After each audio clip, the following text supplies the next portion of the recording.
ধরা পড়বো না সেই জায়গায় ধরুন আমি বিজেপি এর সঙ্গে হাত মিলালাম, আপনারা এই হাত মিলানোটাকে মেনে নেবেন? ধোকা দিচ্ছেন না তো? কথা দিচ্ছেন তো? কেন আপনারা বাম কংগ্রেসের কাছে বিক্রি নয়, আর আপনারা টিএমসির কাছেও বিক্রি নয়, ঠিক না বেটে? আপনারা নবী মুহাম্মদ রাসূলের কাছে বিক্রি। জোরে বলেছেন। দাদা হুজুরের মাল বিক্রি হয়েছে, সেই ঘরের বাচ্চা আজকে আপনাদের ঘরের পাশে নিয়েছি, ঠিক না বেটে? ধরুন বাম কংগ্রেসের সঙ্গে জোট করলাম, টিএমসির সাথে করলাম না, তাতে আপনাদের কারো আপত্তি আছে? আপত্তি আছে? আপত্তি আছে? ধরুন বাম কংগ্রেসের সাথেও জোট করলাম না, কারণ শর্ত 50,000 বাদ দিতে কিছু থাকবে না। ধরুন সব বাদ দিয়ে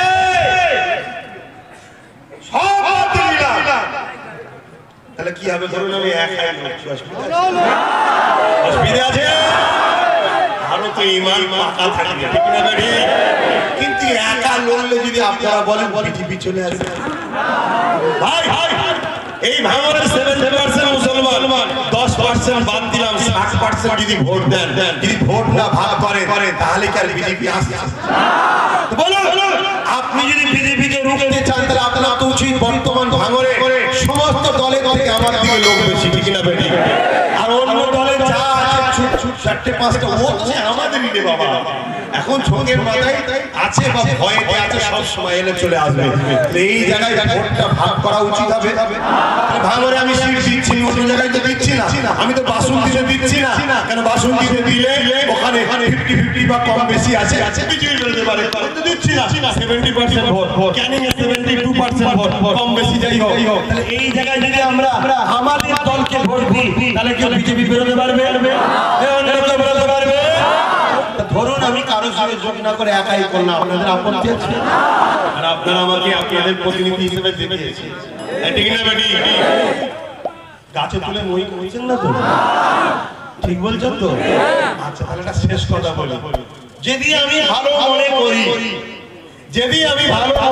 করি, বাইরে থেকে যদি কোনো কাউকে নিয়ে আসি, অসুবিধা আছে? অসুবিধা আছে? মনে রাখে বাস।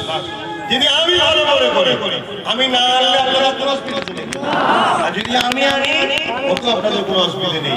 শত শেষ কথা সন্তান মনে করে, ভাই মনে করে, বিশ্বাস যখন করেছেন একবার, ইনশাআল্লাহ শুধু ভোটের দিনে বিশ্বাস করে আমি যে স্যাম্পলটা বলবো ওই স্যাম্পলটাই ভোট দেবে, আর 20 দিনের মধ্যে ইনশাআল্লাহ দল ঘোষণা হয়ে যাবে।